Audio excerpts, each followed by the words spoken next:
बड़ोदरा में सियासी संकट का 16वां दिन है। होटल फेयरमाउंट में कांग्रेस विधायकों की बाड़ेबंदी जारी है। खरीद फरोख्त को लेकर वार्ड पलटवार का दौर चल रहा है।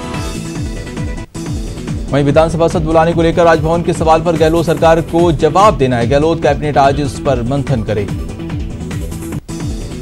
राजभवन ने 31 जुलाई को विधानसभा सत्र बुलाने की सरकार की अपील की फाइल कुछ सवाल के साथ वापस लौटा दी थी। राजभवन ने सरकार से विश्वास मत को लेकर अपनी राय साफ करने को कहा। विधानसभा सत्र को लेकर राजभवन ने विधायकों के बैठने की व्यवस्था को लेकर भी सवाल पूछने। राजभवन ने पूछा कि क्या एक साथ 200 विधायकों और 1000 से ज्यादा कर्मचारियों को एक साथ बैठने की सरकार के पास व्यवस्था है। सचिवालय में अपना मंत्रालय का कामकाज निपटाने पहुंचे प्रदेश के जलदाय एवं बिजली मंत्री वीडी कल्ला ने कहा कि बीजेपी केवल विरोध के लिए विरोध कर रही है और राज्य सरकार जनता के हित में काम कर रही है। उन्होंने कहा कि बाड़ेबंदी का असर सरकार के कामकाज पर नहीं पड़ रहा है। बीजेपी सांसद जसकौर मीणा ने कांग्रेस और शिवसेना पर निशाना साधा। उन्होंने कहा कि कांग्रेस की बयानबाजी मानसिक विकृति और बुद्धि का दिवालियापन है। सीकर के श्री माधोपुर कस्बे में कांग्रेस सेवा दल ने सद्बुद्धि यज्ञ किया, जिसमें बीजेपी और बाकी कांग्रेस विधायकों को सद्बुद्धि देने की कामना की गई। कोटा में नदी पार इलाके के थर्मल चौराहे पर कांग्रेस कार्यकर्ताओं ने बीजेपी के खिलाफ विरोध प्रदर्शन किया और उसका पुतला जलाया। कांग्रेस कार्यकर्ताओं ने बीजेपी पर लोकतंत्र की हत्या करने का आरोप लगाया। एनएसयूआई कार्यकर्ताओं ने अमर जवान ज्योति स्मारक पर अनोखे तरीके से प्रदर्शन किया। इस दौरान एनएसयूआई कार्यकर्ता नरेंद्र सिंह राजपुरोहित ने अपने खून से प्रधानमंत्री नरेंद्र मोदी को पत्र लिखा। कोटा में राजस्थान मध्य प्रदेश चंबल सिंचाई परियोजनाओं की कमिश्नर स्तर की संयुक्त बैठक आयोजित हुई, जिसमें किसानों की खरीफ सीजन की फसलों को लेकर बढ़ रही नहरी पानी पर चर्चा हुई। अयोध्या में 5 अगस्त को श्री राम मंदिर की रखी जाने वाली आधारशिला को लेकर डूंगरपुर में भी उत्साह है। बीजेपी नेता के गुप्ता ने अपने खर्चे पर घर जाकर 5-5 दीपक और एक तुलसी बांटने का फैसला लिया है। महाराणा प्रताप जन्मोत्सव आयोजन समिति की ओर से राम जन्मभूमि मंदिर निर्माण के लिए हल्दी घाटी से लाई गई मिट्टी का पूजा की गई। इस मिट्टी को अयोध्या भेजा जाएगा। दौसा में भाजपा के सांसद जसकौर मीणा ने राम मंदिर को लेकर बड़ा बयान दिया। उन्होंने कहा कि जैसे ही राम मंदिर बनेगा तो देश से कोरोना भाग जाएगा। प्रदेश की गहलोत सरकार ने 824 आरपीएस अफसरों को पदोन्नति का तोहफा दिया है। राज्य पुलिस सेवा की higher super time scale, selection scale, senior scale और में कार्यरत अधिकारियों की समस्त वेतन श्रृंखला की अंतिम वरिष्ठता सूची जारी कर दी। राजस्थान माध्यमिक शिक्षा बोर्ड 10वीं परीक्षा का परिणाम आज जारी होगा। शिक्षा मंत्री डॉ गोविंद सिंह डोटासरा जयपुर स्थित शिक्षा संकुल में शाम 4 बजे परिणाम जारी करेंगे। राजस्थान यूनिवर्सिटी में 29 जुलाई से एडमिशन की प्रक्रिया शुरू होगी। यूनिवर्सिटी के संगठक कॉलेज महारानी महाराजा कॉमर्स और राजस्थान कॉलेज के यूजी और पीजी कोर्सेज में दाखिले के लिए आवेदन किए जा सकते हैं। आवेदन की अंतिम तिथि 14 अगस्त रखी गई है। और करौली में हिंडौन खंड के तकनीक हेल्पर का बिना कारण ट्रांसफर करने से नाराज तकनीकी कर्मचारियों ने विभिन्न विद्युत उपखंड मुख्यालयों पर प्रदर्शन किया और अधीक्षक अभियंता के नाम सहायक अभियंताओं को ज्ञापन सौंपा। राजसमंद के आमेर तहसीलदार को पनौतिया ग्रामीणों ने ज्ञापन सौंपकर शिकायत की, जिसमें सरपंच के बेटे पर पंचायती कामों में दखल देने का आरोप लगाया है। करौली के हिंडौन सिटी में अवैध बूचड़खाने के संचालन से परेशान लोगों ने एसडीएम को ज्ञापन सौंपकर बूचड़खाने का संचालन बंद करवाने की मांग की। श्रीगंगानगर में फसल बीमा क्लेम की मांग को लेकर किसानों ने धरना लगाया। इस दौरान सोशल डिस्टेंसिंग की जमकर धज्जियां हुई। करौली में पांचना डैम कमांड एरिया विकास परिषद की ओर से कलेक्टर ने नाम एसडीएम को ज्ञापन सौंपा, जिसमें पांचना बांध में नहरों में पानी छोड़ क्षेत्रीय लोगों को राहत देने की मांग की। अजमेर में कोरोना काल के चलते दूसरे घरों में काम करने वाली महिलाओं के सामने संकट खड़ा हो गया, जिसको लेकर कांग्रेस कार्यकर्ताओं ने कलेक्ट्रेट को ज्ञापन सौंपा। कोटा में सावन के चौथे सोमवार को बादलों की जमकर मेहरबानी हुई, जिस दिन भर उमस भरी गर्मी के बाद देर शाम को शहर भर में मूसलाधार बारिश हुई। कोटा में सोमवार को करीब 2 हफ्ते बाद मूसलाधार बारिश हुई। मौसम विभाग के मुताबिक शहर में बारिश से 2.5 का रिकॉर्ड टूटा और 1 घंटे में 23 mm बारिश दर्ज की गई। झुंझुनू जिला फिर बारिश के लिए तरस रहा है। यहां कुछ देर बारिश के बाद धूप निकल गई, जिससे उमस बढ़ गई। भरतपुर के हरसू गांव में अच्छी बरसात की कामना को लेकर 3 बच्ची तप कर बैठ गई हैं और ग्रामीण भजन कीर्तन कर इंद्र देव को मनाने में लगे हुए हैं। चित्तौड़गढ़ में बारिश नहीं होने से किसान परेशान हैं। फसल सूखने के कगार पर पहुंच गया, इसलिए किसान भगवान को मनाने के लिए हवन शुरू कर दिए हैं। कोटा में सूखी समस्या से दो चार हो रहे किसानों ने बारिश के लिए अनुष्ठान शुरू कर दिया है। किसानों ने इंद्रदेव को मनाने के लिए इटावा क्षेत्र में हर साल की तरह इस साल में घास भैरू की सवारी निकाली। सीकर में नीमका थाना रेवाड़ी रिंगस अजमेर ट्रैक्टर को इलेक्ट्रिक ट्रैक में कन्वर्ट किया गया है। इसी के तहत सोमवार को पहली बार जनशताब्दी एक्सप्रेस इलेक्ट्रिक इंजन के साथ नीमका थाना पहुंची। चूरू के करीब 40 गांव में टिड्डियों ने पड़ाव डाल रखा है। अब टिड्डियां किसानों की फसल को नुकसान पहुंचा रही हैं। टिड्डियों के लगातार हमले से परेशान किसानों ने जिला कलेक्टर से गुहार लगाई। भरतपुर डिग में 3 महीने से अधूरा पड़ा सीसी सड़क निर्माण कार्य रविवार को ठेकेदारों ने शुरू कर दिया है, जिससे आम लोगों को बड़ी राहत मिली है। चूरू में बढ़ रहे महिला अत्याचार संबंधी अपराधों पर अंकुश लगाने को लेकर बीजेपी नेताओं ने डीएम और एसपी को ज्ञापन सौंपा है। उदयपुर में पुलिस विभाग की संभाग स्तरीय स्टाफ काउंसिल की बैठक आयोजित की गई। आईजी की अध्यक्षता में आयोजित इस बैठक में उदयपुर संभाग से जुड़े सभी जिलों से 6 प्रतिनिधियों ने भाग लिया। भरतपुर डी ग्राम पंचायत दांत लौठी में मनरेगा श्रमिकों से मेटो द्वारा काम लेने की एवज में रुपए मांगने का मामला तूल पकड़ता जा रहा है। बीकानेर के पीबीएम हॉस्पिटल में सवालों के घेरे में आ गई है। सुपर स्पेशलिटी सेंटर में भर्ती कोरोना संक्रमित की मौत के बाद परिजनों ने अस्पताल पर लापरवाही का आरोप लगाया। उदयपुर में यूनियन बैंक ऑफ इंडिया के क्षेत्र महाप्रबंधक राम कुमार जागलान ने ऋण प्रसंस्करण प्रभाग सरल का उद्घाटन किया। करौली में भारत के पूर्व राष्ट्रपति स्वर्गीय डॉक्टर एपीजे कलाम की पुण्यतिथि अंबेडकर पार्क में मनाई गई। इस अवसर पर उनके चित्रपट पर पुष्पांजलि अर्पित कर उन्हें श्रद्धांजलि दी। झुंझुनू के बुहाना इलाके के थली गांव में शहीद रामजी लाल के जन्मदिवस के मौके पर पौधे लगाए गए। डूंगरपुर नगर परिषद की साधारण सभा की बैठक के परिषद सभागार में आयोजित हुई। सभापति के गुप्ता की अध्यक्षता में कोविड काल में शहर के विकास कार्यों का अनुमोदन किया गया। जयपुर एयरपोर्ट पर सोमवार का दिन भी फ्लाइट्स रद्द होने के नाम रहा। कोरोना के मामले थमते नजर नहीं आ रहे, लिहाजा इसका सीधा असर हवाई यात्रियों पर भी पड़ रहा है। जयपुर एयरपोर्ट पर मिशन वंदे भारत की फ्लाइट्स के आने का सिलसिला लगातार जारी है। सोमवार को जयपुर विदेश से 3 फ्लाइट्स पहुंची। इन 3 फ्लाइट्स के जरिए 500 प्रवासी राजस्थान पहुंचे।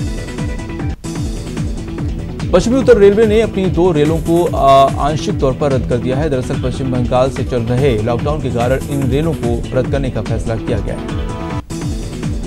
कोटा में अभिभाषक परिषद के पुस्तकालय सचिव चुनाव के खिलाफ निर्वाचन आयोग से याचिका दायर की गई थी। चुनाव आयोग ने पुस्तकालय सचिव के पदों पर आज दोबारा मतों की गिनती करवाने के निर्देश दिए। सवाईमाधोपुर के गंगापुर सिटी कस्बे में उप जिला कलेक्टर विजेंद्र मीणा ने उपखंड क्षेत्र के कई विभागों के अफसरों की बैठक ली, जिसमें सरकार की योजनाओं की समीक्षा करते हुए कार्यों की प्रगति की जानकारी दी। अलवर जिला पेंशन समाज ने अनूठी मिसाल पेश की है। जिला कलेक्टर को 5 लाख रुपए की सहायता राशि का चेक सौंपकर सहयोग प्रदान किया। टोंक जिला मुख्यालय में स्थित एक मकान के अंदर एक नाग नागिन का जोड़ा काफी दिनों से कबूतरों के अंडों और चूजों का शिकार कर रहा था। स्नेक कैचर टीम ने सांप को जंगल में छोड़ दिया। पालीमी में पश्चिमी राजस्थान की सबसे बड़ी सेंचुरी जवाई बांध में मगरमच्छों की जिंदगी खतरे में है। अलग अलग कारणों से 3 महीने में 9 मगरमच्छों की मौत हो गई है। इस सेंचुरी में 1000 से ज्यादा मगरमच्छ निवास करते हैं। सावन के चौथे सोमवार और देश में कोरोना के खात्मे के उद्देश्य से उदयपुर के नीलकंठ महादेव मंदिर में 1.25 लाख महामृत्युंजय मंत्र का जाप किया गया। सावन के चौथे सोमवार को कोटा शहर के नीलकंठ मंदिर में भगवान शिव का अभिषेक हुआ। राम थलाई मैदान स्थित जगत माता मंदिर में भांग में से शिवलिंग बनाया और भगवान शिव और मां पार्वती की प्रतिमा का श्रृंगार किया गया। भगवान भोले की झांकी भक्तों के लिए आकर्षण का केंद्र है।